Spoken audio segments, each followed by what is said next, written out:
नमस्कार. मी आशुतोष टिळक. 3 फेब्रुवारी ते 9 फेब्रुवारी या आठवड्याच्या आर्थिक बातम्या घेऊन तुमच्या समोर हजर झालो आहे. सुरुवात करूया या आठवड्याच्या बातम्यांपासून, या आठवड्यांच्या हेडलाईन्स पासून. काय हेडलाईन्स होत्या? अगदी अगदी पुरेशा होत्या. परंतु हेडलाईन्स सांगण्याआधी मी सांगतो, लाईक करा, कमेंट करा, सबस्क्राईब करा. तुम्हाला काय आवडलं याच्यामधलं? तुम्हाला अधिक कशाची माहिती पाहिजे आहे? तुम्हाला अधिक काय ऍड करायचं आहे हे सांगा. बेल आयकॉनला क्लिक करा आणि कमेंट करून तुम्हाला नेमकं काय आवडलं हे सांगायला विसरू नका. व्हिडिओ पूर्ण बघा. सुरुवात करूया या आठवड्याच्या हेडलाईन्स पासून. आरबीआय पॉलिसीचा आठवडा होता. मागच्या आठवड्यात बजेट गाजवलं आणि त्याच्यामुळे या आठवड्यात शक्तिकांता दास येऊन यांनी थप्पड मारून ठेवली होती. शक्तिकांता दास यांची ताकद आपल्याला माहित आहे. पेटीएमच्या शेअरला धाड धाड धाड धाड लोअर सर्किट लावून ठेवले. त्याच्यानंतर एफआयआयज बाईंग डेट, डीआयएस बाईंग इक्विटी. काल परवापर्यंत, मागच्या काही दिवसांपर्यंत एफआयआयज हे भारताच्या बाजारातले इक्विटी खरेदी करणारे मोठे खरेदीदार होते.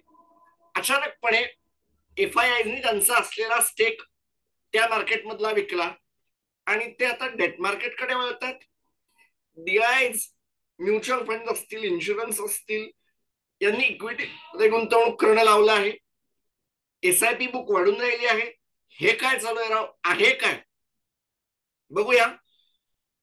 British American tobacco, farmer promoter of Indian tobacco company ITC, त्याला त्यांचा स्टेक विकायचा आहे. काय आहे ते बघूया.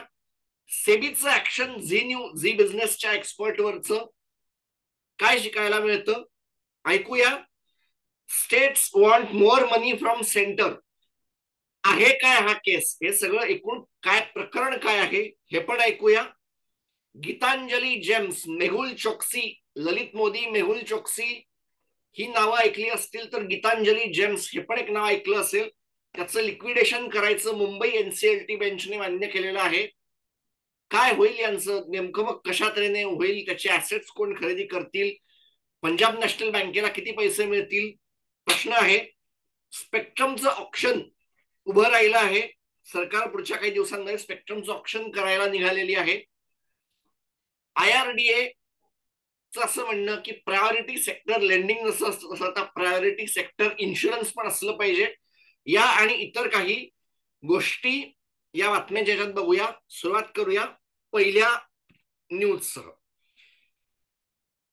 रिझर्व्ह बँकेची मॉनिटरी पॉलिसी होती 5 वर्सेस 1 अशा त्यांच्या स्टेटसने, त्यांनी स्टेटस को मेन्शन ठेवलेलं आहे. वोटिंग झालं असेल, 5 वर्सेस 1 असं झालं. Reserve bank of India monetary policy committee unanimously decided on February 8, 2024 to keep repo rate unchanged. Also decided to remain focused on withdrawing its accommodative stance. ते 5/1 झालं, 5/1. त्याचं कारण असं आहे की बँकिंग सिस्टीम मधली लिक्विडिटी मोठ्या प्रमाणावर घटते आहे. का? टॅक्स भरायचा काळ आलेला आहे. कंपन्या मोठ्या प्रमाणावर टॅक्स भरतायत. सरकारने खर्च करणं कमी केलं आहे किंवा थांबवलं नाही म्हणतायत, पण कमी केलं आहे. त्यामुळे बँकिंग सिस्टीम मधली लिक्विडिटी घटते आहे. आरबीआयने ओपन मार्केट ऑपरेशन्स किंवा त्यांचं रिव्हर्स रेपो जे होते ते वाढवले नाहीये. त्याच्यामुळे बँकांकडची लिक्विडिटी गायब आहे. 3 ट्रिलियन रुपये पर्यंत ते जाऊन पोहोचले. आय थिंक 3 लाख करोड पर्यंत जाऊन पोहोचलाय असं बातम्या येत आहेत. जीडीपीचा जो काय अंदाज होता तो 7% आलेला आहे. ऍक्सेप्टेड 2025 सालचं FY25 लोअर दॅन 7.3 दिस फिस्कल, म्हणजे पुढच्या काळामध्ये त्यांचा ग्रोथ रेट जो आहे भारताचा तो घटणार आहे. याला कुठेतरी 7% गृहीत धरलेला आहे, यावेळेला 3.5. अजून एक अंदाज, कॅपिटल एक्सपेंडिचर घटलेला आहे सरकारच्या अंदाजामध्ये. मागच्या बजेटमध्ये जे होतं ते 35% वाढलं होतं, यावेळेला ते फक्त 11% वाढलं. हा एक minus point. Q1 FY25 GDP growth 7.2 म्हणजे 7.2 तो 7.2 वरील acceptable. Retail inflation to average 5.4 this fiscal to come down 4.5 in FY25. FY25 मध्ये जर इन्फ्लेशन 4.5 यायचं असेल तर युद्ध गटावी लागतील, अनेक साऱ्या गोष्टी व्हाव्या लागतील. आरबीआयचा तो अंदाज आहे. Real GDP growth forecast stand at 6.5 for FY24. सरकारचा अंदाज 7% वगैरे होता. ठीक आहे. Inflation rate stand at 5.40 for FY24. And many questions were asked about Paytm. Governor clears that the decision wasn't taken in haste.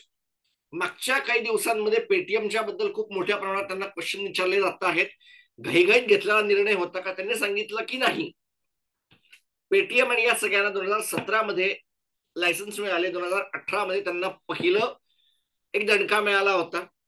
Action घ्या असं काय काय त्यांनी सांगितलं होतं, हायलाइट केलं होतं. काही प्रमाणात त्यांना दंड लावले होते.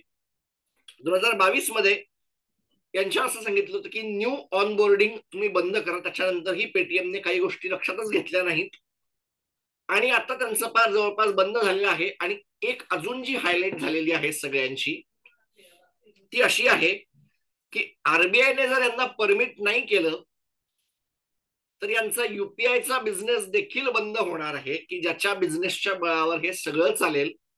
याचा अर्थ 197 कम्युनिकेशन ही जी पेमेंटच्या बाबतीमध्ये दादा असलेली कंपनी होती ती कम्प्लिटली शट डाऊन व्हायला तयार होते आहे असं म्हणावं का, असा एक जागा आहे. त्याचं कारण असं आहे की आपण जेव्हा युपीआयचे ट्रान्झॅक्शन करतो तुमचं एक असतं, त्याच्यानंतर ऍट पुढे काहीतरी एक शब्द असतो. ICICI okay, axis okay, SBI okay, HDFC किंवा अजून जे काय असेल. पेटीएम पेमेंट बँकेच्या बाबतीमध्ये तो सगळे @पेटीएम असायचा. हे जे हँडल होतं ते पेटीएम पेमेंट बँकेचं होतं, पीपीबीएल. जर तीच नसेल तर मग यांचे हे सगळे इनरूट आणि याची सगळी सिस्टीम करणार कोण. पेटीएम पेमेंट बँकेवर हे पण एक क्वेश्चन मार्क येऊन बसलेला आहे. आणि त्याच्यानंतर पेमेंट पेटीएम मनी ब्रोकरेज जे होतं त्याच्यावर सीडीएसएलने काही प्रमाणात त्यांची शोधायला सुरुवात केली आहे. ते बरोबर आहे का. एन्फोर्समेंट डिरेक्टोरेटच्या बातम्या आल्या पण त्या किती खऱ्या होत्या हा एक मॅटर आहे.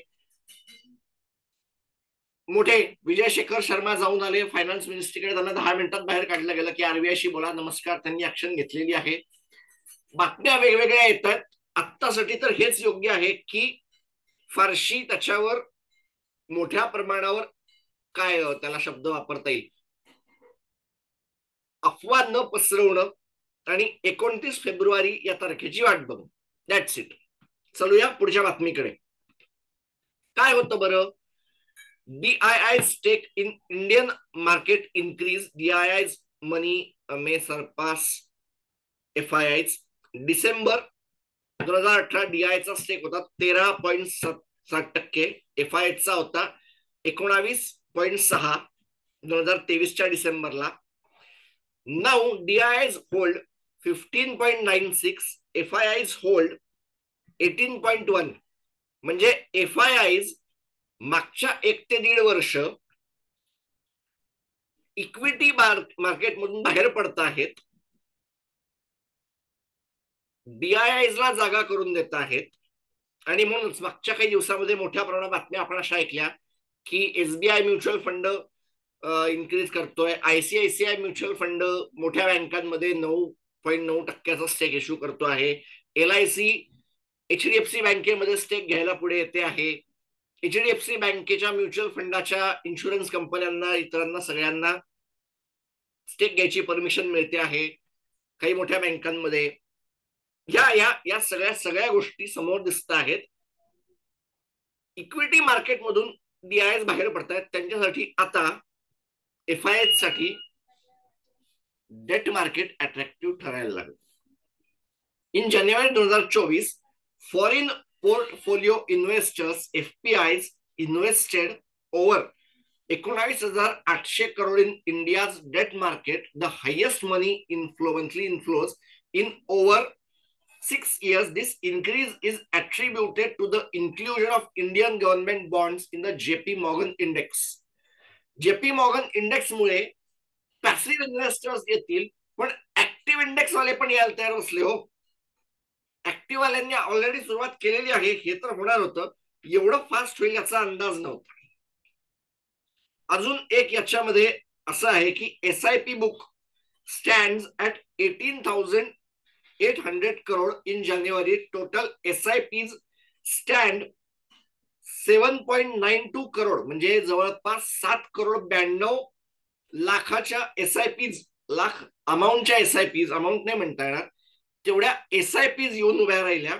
याच्या बळावर average amount of per SIP, म्हणजे जर एक ऍव्हरेज SIP कोणी काढली असेल तर त्याचा अमाऊंट काय असेल, ती येते 2,392 रुपयाच्या आसपास कुठेतरी.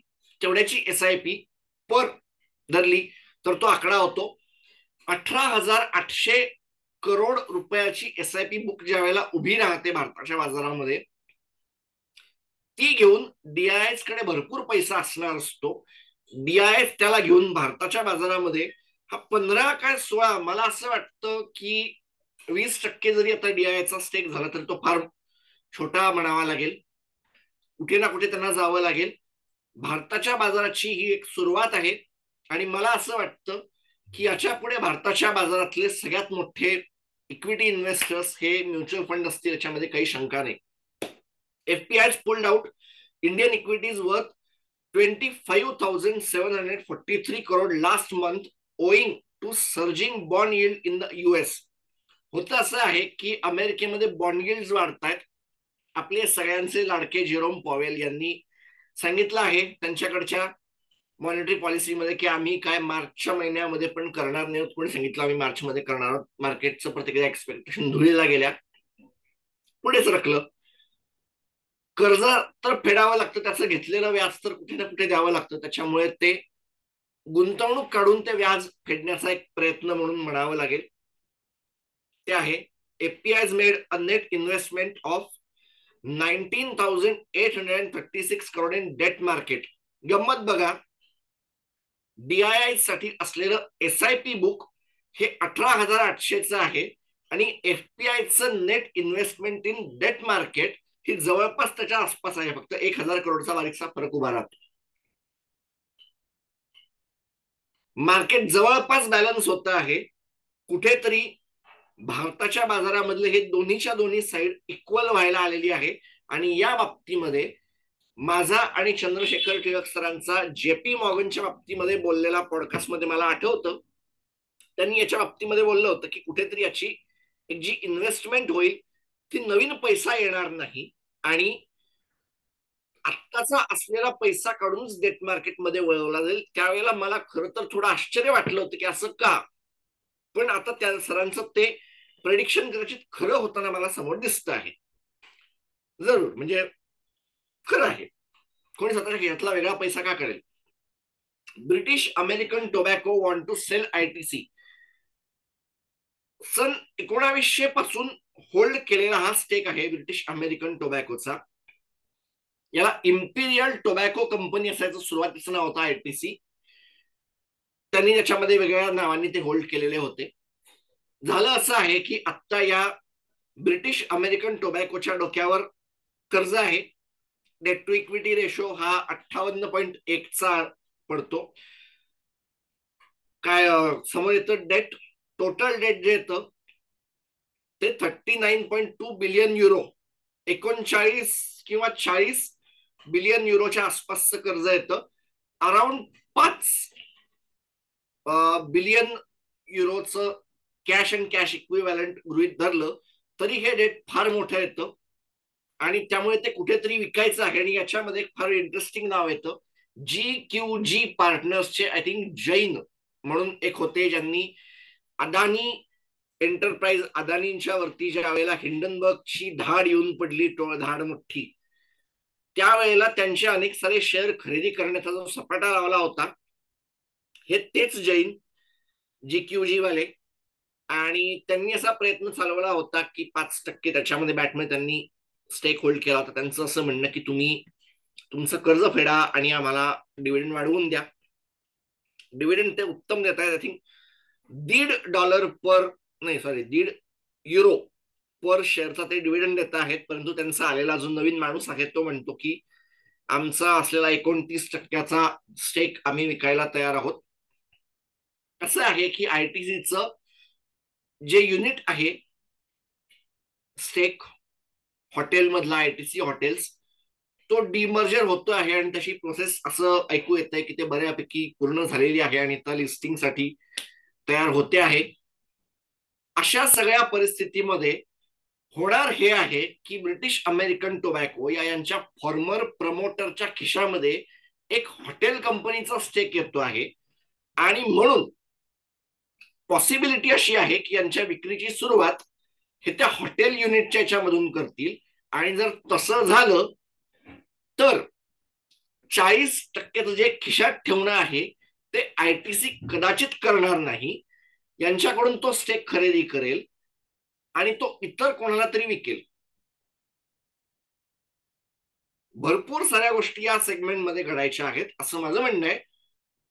इंटरेस्टिंग आहे, या 29%च्या स्टेकचं व्हॅल्युएशन किती येतं याचा एक बारीकसा अंदाज जर घ्यायला गेलो तर ते 1.5 लाख करोडचं येतं. 1.5 लाख करोड मध्ये जर काही म्युच्युअल फंडांना खरेदी करायची असेल तर म्युच्युअल फंड लाईन लावून उभे राहू शकतात, कारण हा म्युच्युअल फंडांचा एक फेवरेट स्टॉक आहे. काही पार्ट आयटीसी घेऊ शकतो. भारत 22 मध्ये जर सरकारला डायव्हेस्टमेंट करायचं असेल तर सरकारच्या काही कंपन्या, सुट्टीमध्ये असलेला specified undertaking of unit trust of India मध्ये असलेला सरकारचा एल&टीचा स्टेक, प्लस ब्रिटिश अमेरिकन टोबॅको मध्ये असलेला सरकारचा सुट्टीचा स्टेक, ऍक्सिस बँकेमध्ये असलेला स्टेक किंवा इतर काही मार्केटमधून केलेले बाईंग, असं करता आयसीआयसीआय प्रुडेन्शियल म्युच्युअल फंडाचं जे युनिट आहे भारत 22 ते याच्यामध्ये होऊ शकतं. आणि जर खरेदीच करायचं असेल तर यांच्या एफएमसीजी मधल्या काही बिझनेसेससाठी, एफएमसीजी मधले काही बिझनेसेस पार एचयूएल खरेदी करू शकते. यांचं ई चौपाल नावाचा बिझनेस कदाचित भारत सरकार खरेदी करू शकतो. सिगरेटचा बिझनेस इतर काही ठिकाणी, हा सिगरेट मधून ऐकू आठवलं, व्हीएसटी नावाची एक अजून कंपनी आहे ज्याच्यामध्ये बॅटचा स्टेक आहे. मग तो पण विकला जाणार आहे का तो छोट्या किमतीचा आहे म्हणून तो पहिले राखून ठेवला जाईल. आणि गंमत अशी आहे की ब्रिटिश अमेरिकन टोबॅकोचा हा पहिला स्टेक सेल नाहीये, त्यांनी याच्या आधी 1 किंवा 2 कंपन्यांमधले जगभरातले स्टेक विकलेले आहेत. त्यांना अमेरिकेमध्ये असलेल्या त्यांच्या एका कोर्ट केससाठी पण पेमेंट करायचं आहे. That is also the issue. काय होतं याच्याकडे बारकाईने लक्ष ठेवावं लागेल. सेबी इन फुल ऍक्शन मोड. झालं असं की झी बिझनेस नावाचं एक चॅनल आहे, त्या चॅनल मधल्या वरच्या 15 गेस्ट एक्सपर्ट्सना त्यांच्यावर सेबीने छानपैकी ऍक्शन घेतला 8 फेब्रुवारीला. मॅटर असा की 1 फेब्रुवारी 2022 ते 31 डिसेंबर 2022 या काळामध्ये घेतलेले अनलॉफुल गेन साठी सेबीने यांना दंड करवला 7.41 करोड, म्हणजे 7,41,00,000 रुपयाचा दंड सांगितला. नावं आहेत Kiran Jadhav, Ashish Kelkar, Himanshu Gupta, Mudit Goyal, Simi Bhowmik were involved in giving trading advice to viewers and hence have been bracketed as a guest experts. Nirmal Kumar Soni, Partha Sarathi Dhar, SAAR commodities, Manan Sharecom, Kanhaiya trading company has been termed profit makers and rest are enablers. की मधल्या माझ्या एक WhatsApp group होता, सेबीने पार त्याच्यापर्यंत जाऊन पोहोचले. आणि या सगळ्यामध्ये एकच गोष्ट सांगायची आहे की सेबीने जर एवढं सगळं केलेलं असेल, त्यांच्या व्हॉट्सअप ग्रुप पर्यंत जाऊन जर सेबी पोहोचली असेल तर याचा अर्थ सेबीकडे भरपूर आहे. मागच्या काळामध्ये हेमंत घई म्हणून होते, एक आय थिंक आशिष नाही कोण होते, अजून एक हेमंत घई होते आणि अजून एक दोन जण होते. CNBC आवाजवर रेड पडली होती धाड. आणि अनेकांना त्या काळात असं वाटलं होतं की अनिल सिंघवींच्या सारख्या माणसामुळे, त्यांचा विश्वास रिटेल इन्व्हेस्टर मध्ये अजूनही टिकून असल्यामुळे झी बिझनेस वरचे कोणी असणार नाहीयेत. हे एक त्याच्यामधलं मोठं शॉकिंग आला की झी बिझनेसचं पण नाव आलं. अनलॉफुल गेन, यांचं होतं असं की मोठ्या प्रमाणावर ट्रस्ट तुमचा मग चालला तर तुमचं करिअरच संपतं. मला अगदी आठवतं, सिमी भौमिक असेल किंवा कोण किरण जाधव, ही माणसं मोठी होती, त्यांचे फार ट्रेडिंग ऍक्टिव्हिटी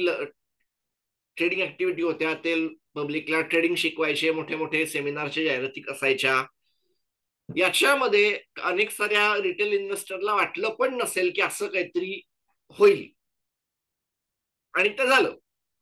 सो माझ्या चॅनलवर मी जे ठेवलं आहे की शेअर्सची नावं घ्यायची नाहीत. जर तुमच्याकडे असेल, जाहीररीतीने सांगा, डिस्क्लोज करा की माझ्याकडे हा शेअर आहे. मी इकॉनॉमीविषयी बोलतो, बातम्या असतील तरच मी शेअरचं नाव घेतो. आणि मागच्या आठवड्यामध्ये पोस्ट बजेट अनालिसिस मध्ये झालं, एक दोन शेअर्सची नावं घेतली गेली, पण ती माझ्याकडून नाही घेतली गेली.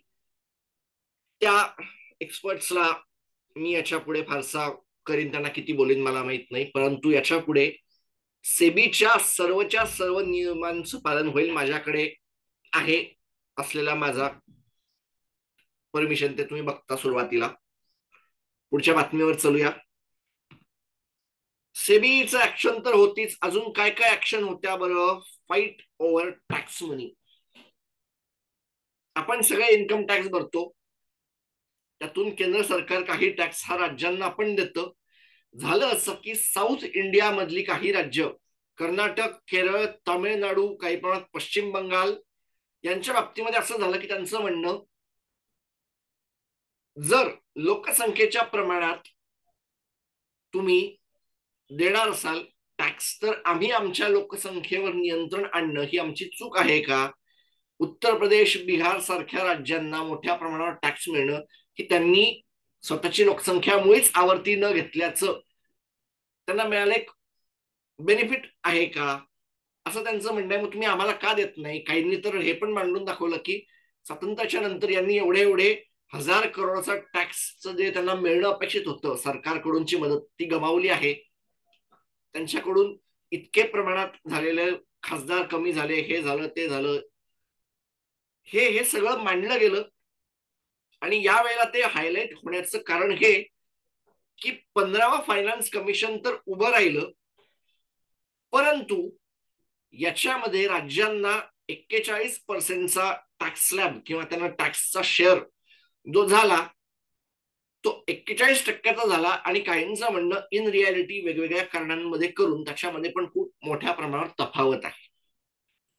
काही राज्यांना मोठ्या प्रमाणात पैसा मिळतो, ज्यावेळेला 100 रुपयाचा टॅक्स कलेक्ट करून केंद्र सरकारकडे पाठवावा, तेव्हा त्यातला किती रुपयाचा वाटा तुम्हाला परत मिळतो. उत्तर प्रदेश सारख्या राज्यामध्ये हे प्रमाण 100 रुपयाशी 330 रुपयाच्या आसपास आहे. दक्षिणेतल्या काही राज्यांना 100 रुपये दिल्यावर त्यातले फक्त 19 रुपये, 30 रुपये, 20 रुपये असे मिळतात. मुंबई सारख्या शहरामध्ये जिथे अनेक साऱ्या कंपन्यांची हेडक्वार्टर्स आहेत, त्यांच्या बाबतीमध्ये हे प्रमाण 19-20% आसपास येऊ शकतं. महाराष्ट्रामधल्या काही दुर्गम जिल्हे किंवा आदिवासी जिल्ह्यांच्या विकासासाठी केंद्र सरकार जो निधी देतं, त्याच्यामुळे ते प्रमाण महाराष्ट्रासाठी थोडंस वर सरकतं, मान्य करतो. परंतु कर्नाटक, केरळ, तामिळनाडू ही जी राज्य आहेत, ही नेट टॅक्स गिव्हर आहेत. आणि जर याच्याकडे अधिक लक्ष दिलं गेलं नाही तर ब्रेक्झिट नावाचा जो एक फॅक्टर होता, जे ब्रेक्झिट घडलं त्याच्यामधला एक खूप मोठा फॅक्टर हाच होता की आम्ही युरोपियन युनियनला पैसे देतो, बदल्यात आम्हाला काय मिळतं? बदल्यात आम्हाला फारसं काही मिळत नाही. We are net tax givers. देशाच्या तुकडे होण्याच्या मार्गाकडे, तुटफूट होण्याच्या मार्गाकडे किंवा सिव्हिल वॉर होण्याच्या साईडला जर हे जात असेल तर हे फार वाईट आहे. कुठेतरी याची हायलाइट दिसते आहे. मी कुठल्याही प्रकारच्या सिव्हिल वॉरला सांगत नाही, परंतु काही गोष्टी हायलाइट ज्या करतो आहे त्या या मला आठवतात. अमेरिकेमध्ये सिव्हिल वॉर झालं त्याचं कारण वेगळी होती. ब्रेक्झिट झालं त्याचं एक मोठं कारण बोरिस जॉन्सन सारख्यांनी किंवा इतर लोकांनी जे सांगितलं गेलं की आमच्या खिशातून पैसा त्यांना दिला जातो, त्याच्या इतर बेनिफिटकडे दुर्लक्ष करून हा एक मुद्दा मोठा ठरला. हा एक फक्त पॉइंट मी हायलाइट करतो आहे. आणि ज्या वेळेला राज्य सरकारांना येऊन केंद्र सरकारच्या समोर धरणं आंदोलन करावं लागतं त्यावेळेला ती एक अत्यंत वाईट परिस्थिती असते, हे मान्यच करावं लागतं, मान्यच करावं लागतं. होऊ नये अशा गोष्टी होत आहेत. राज्यांना त्यांच्यासाठी आंदोलन करावी लागत आहेत, इतकं मी म्हणेन. पुढच्या बातम्यावर चालूया. Gitanjali will be liquidated. Gitanjali Gems या समोर जे दिसत आहेत त्यांचं नाव मेहुल चोक्सी. ललित मोदी, सॉरी, नीरव मोदी यांचे ते काका का मामा होते आणि त्यांच्या बरोबर ते पळून गेले. त्यांच्या परत आणण्याचे भरपूर सारे प्रयत्न पण झाले, हाताला फारसं काही लागलं नाही. 2024 8 फेब्रुवारीच्या आसपासची बातमी आहे. एप्रिल 2019 ला creditors panel decided to liquidate the company to recover 12,558 crore. Largely याच्यामधला जो पैसा होता तो आय थिंक पंजाब नॅशनल बँकेचा होता.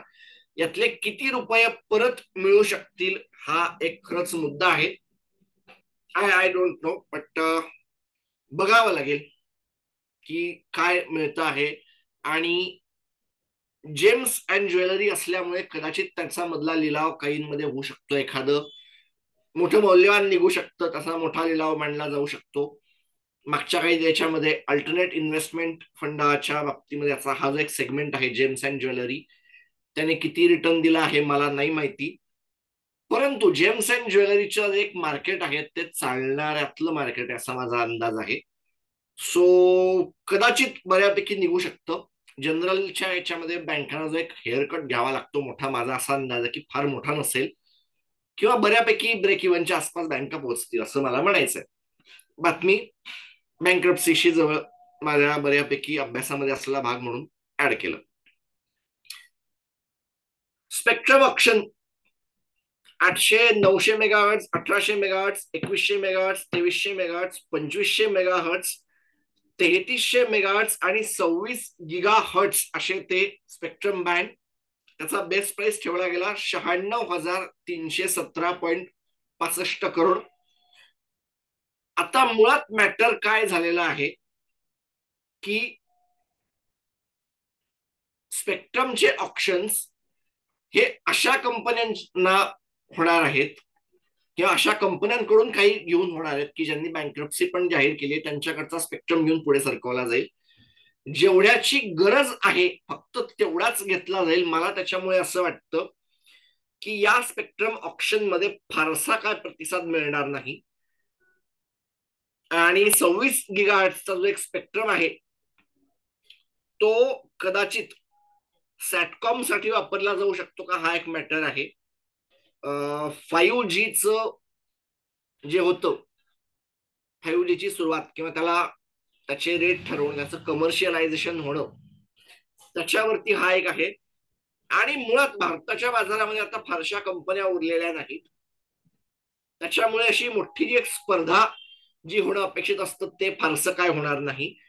बहुसंख्य कंपन्यांकडे, बहुसंख्य कशाला 2-3च कंपन्या आहेत, त्यांना फारशी गरज नाही. वोडाफोन आयडिया त्याच्यामध्ये किती येईल माहित नाही. एअरटेलकडे पुरेसा आहे. जिओ किती खरेदी करते हा एक मॅटर आहे. एक जो मॅटर तयार होईल की जी माणसं खरेदी करू शकतील ते म्हणजे अदानी. पण ते त्यांच्या एअरपोर्ट बिझनेस साठी खरेदी करतील का अदानी डेटा नेटवर्क्स या नावाने एक वेगळी छोट्या प्रमाणातली टेलिकॉम कंपनी सेटअप करण्याचा प्रयत्न होईल का, हा एक मॅटर आहे. बघायचं. अरे हा, अदानी नाव काढलं त्याच्यावरून असं आहे की पुढच्या 3 ते 4 वर्षांमध्ये अदानी एअरपोर्ट हा आत्ता अदानी एंटरप्राइज मध्ये हाऊस असलेली बिझनेस काढून वेगळा होईल. त्याचं कुठेतरी लिस्टिंग होण्याचा एक पॉसिबिलिटी सुरू झालेली आहे. बातमी होती, हायलाइट केलं. पुढचं काय बातमी होते, पुढची काय बातमी आहे, प्रायोरिटी सेक्टर इन्शुरन्स. आतापर्यंत प्रायोरिटी सेक्टर लेंडिंग म्हणून होतं, प्रायोरिटी सेक्टर इन्शुरन्स कसं काय झालं. As of February 2024, Insurance Regulatory Development Authority proposed new rules for life insurance in ग्रामपंचायत. भारतामध्ये लाईफ इन्शुरन्स हा किती प्रमाणात पोहोचलेला आहे आणि त्याला इन्व्हेस्टमेंटचं आलेलं जे रूप आहे युलिप आहे किंवा इतर प्रकाराने जे आहे त्याला म्युच्युअल फंड म्हणून विकण्याचे जे काही प्रकार चालू झालेले आहेत ते सोडता खऱ्या अर्थाने लाईफ इन्शुरन्स पब्लिक पर्यंत पोहोचला पाहिजे यासाठीच एक फार महत्वाचं आहे. All life insurers must cover a minimum of 30% of lives in each gram panchayat. म्हणजे समजा ग्रामपंचायतीमध्ये 1000 लोक असतील तर त्यातले 300 लोक हे इन्शुअर्ड असले पाहिजेत. ऑल लाईफ इन्शुरन्स यांचं म्हणणं आहे. Minimum number of gram panchayat covered must be 25,000 in the first year. पहिल्या वर्षामध्ये 25,000 ग्रामपंचायतींमधले 30% लोकसंख्या काय असेल मला अंदाज नाही, परंतु भारतामध्ये काही मोठ्या पण ग्रामपंचायती आहेत 2,000, 3,000, 4,000, 5,000 असलेल्या छोट्या छोट्या ग्रामपंचायती पण आहेत. हे मान्य करावं लागेल. आणि हे प्रायोरिटी सेक्टर लेंडिंग सारखं आहे की तुमच्या टोटल लोनबुक मधला एवढा हिस्सा हा शेतीला गेला पाहिजे, तेवढा हिस्सा हा मत्स्योत्पादनासाठी गेला पाहिजे, किंवा एवढा हिस्सा हा लोन ऍग्रिकल्चर लोन मध्ये गेला पाहिजे. याचा कुठेतरी आता IRDA त्याच्याकडून शिकते आहे असं म्हणायचं का? कदाचित असेल. Minimum number of live covered may increase to 40% if at least 50,000 gram panchayat are covered.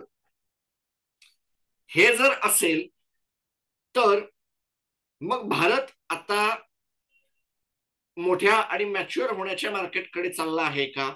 Life इन्शुरन्सचा बाजार नेमका कुठपर्यंत पोहोचू शकतो याचं मग काय आहे काय? म्हणजे याच्यामध्ये पण मग याचं लाईफ इन्शुरन्स ट्रेडिंग व्हायला सुरुवात होईल का, किंवा याचं पण सिक्युरिटायझेशन होईल का? लाईफ इन्शुरन्सच्या इन्शुरन्स कंपनी भारतामध्ये जन्माला येतील का? मॅटर आहे. आणि ही एक फार महत्वाची त्याच एरियाकडे चाललेला आहे.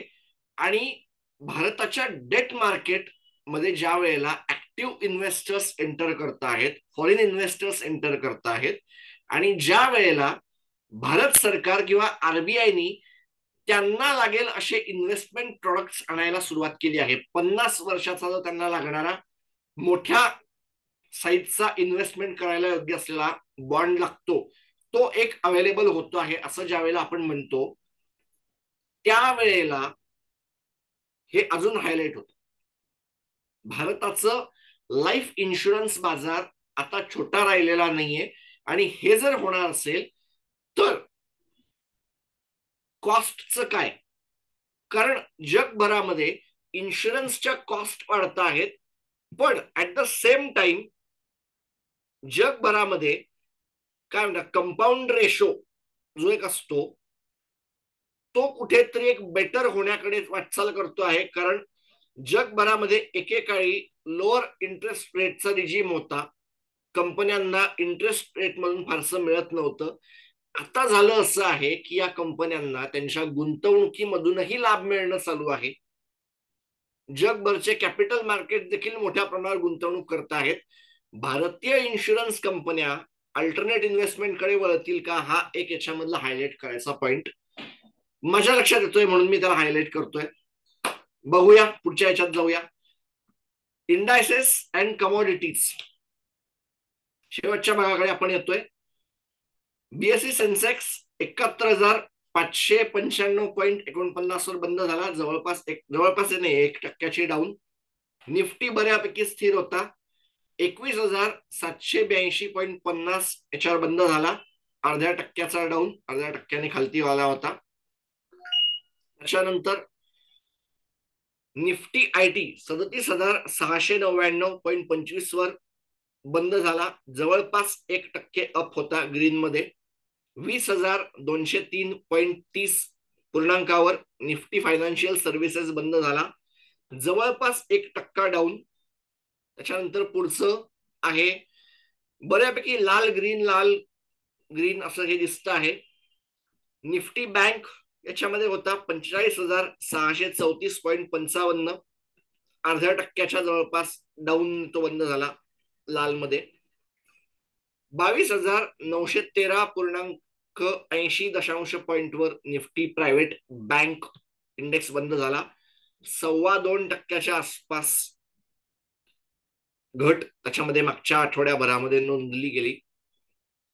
त्याच्यानंतर अजून याच्यामध्ये S&P BSE ऑटो इंडेक्स जो होता 44,766.17, जवळपास 1% डाऊन होता ऑटो इंडेक्स. S&P BSE मिडकॅपचं नशीब यावेळेला बऱ्यापैकी 2/3% तो वर होता. 39,569.57 अशावर तो बंद झाला. आणि त्याच्यानंतर 45,650 S&P BSE स्मॉल कॅप बंद झाला, जवळपास 1.25% डाऊन होता. 18,380.33, जवळपास 90 बेसिस पॉइंट 86 बेसिस पॉइंट ने वाढून बंद झाला S&P BSE PSU इंडेक्स. या आठवड्याचं एक नवीन ऍडिशन हे होतं. निफ्टी PSU बँक 6,944.95 त्याच्यावर होता. PSU बँकांची धडाडी, PSU बँकांची ग्रोथ चालू राहिली, जवळपास 5% ग्रोथ या काळात होती. S&P BSE 100 जवळपास 1/3 पॉइंट नेतो डाऊन होता, जवळपास फ्लॅटच त्याला गृहीत धरावं लागेल. 22,693.72 या अंशावर तो शुक्रवारी बंद झाला. त्यानंतर अमेरिकन इंडायसेस S&P 500 5,026.61, जवळपास 1.5% वाढीने तो बंद झाला. हे एक ऑल टाइम हाय दाखवत आहे. Dow Jones industrial average, industrial अमेरिकेतल्या इंडस्ट्रियल कंपनीचा हा इंडेक्स 38,671.69, 0.5% जवळपास वाढीने तो बंद झाला मागच्या याच्यामध्ये ट्रेड. या अमेरिकेच्या इंडेक्सेस मध्ये एक आहे की हे बहुसंख्य ऑल टाइम हायला दाखवत आहेत, आणि याला थोडासा वाचायचा प्रयत्न केला तर कुठेतरी अमेरिकेच्या गुंतवणूकदारांमध्ये आत्ताच असलेलं सरकार तसं पुढे चालेल असा एक बारीकसा अंदाज त्याच्यामध्ये येतो आहे. नॅसडॅक कॉम्पोजिट जगभरच्या IT कंपन्यांचा हा मार्गदर्शक बरोबर घेऊन चाललेला आहे. 15,990.66, जवळपास 2.5% वाढीने बंद झाला मागच्या आठवड्यात. त्याच्यानंतरचा पुढचा German index DAX performance 16,926.50, 0.25 basis 0.2 basis point ने तो बंद झाला, डाऊन जवळपास फ्लॅटच. त्याच्यानंतर SSE चायनीज मार्केट 2,865.90 ग्रीन दिसत आहे, परंतु मागच्या काही दिवसांमध्ये या सगळ्या मार्केटनी जे काय धडाधड पडणं चालू केलं, रिअल इस्टेटच्या मार्केटने जे काय पडणं चालू केलं ती याच्यामध्ये कुठेही हायलाइट होत नाहीये. अनेक सारे शेअर्स पडले. एव्हरग्रांडची लिक्विडिटी हा एक या लोकांसाठी एक मोठा पॉइंट होता, हायलाइट करावा लागेल. चायनीज मार्केट पडले, पण फ्रेंच मार्केट बऱ्यापैकी ग्रीन मध्ये होते, फ्लॅटच होते. CAC 40 40 मोठ्या कंपन्यांचा हा इंडेक्स 7,647.52, 0.5%च्या थोडासा जास्त वर बंद झाला तो. त्याच्यानंतर पुढचे होते करन्सी. USD INR 83 रुपये देऊन तुम्हाला $1 मिळत होता, 89 रुपये देऊन €1 मिळत होता. डॉलर यावेळेला ताकद मध्ये जास्त स्ट्रॉंग असण्याचं कारण म्हणजे आपल्या सगळ्यांचे लाडके जेरोम पॉवेल यांनी कॅन्सल करवले, होपला असा छानपैकी टचणी लावली, आणि त्याच्यामुळे डॉलरला बळ मिळालं.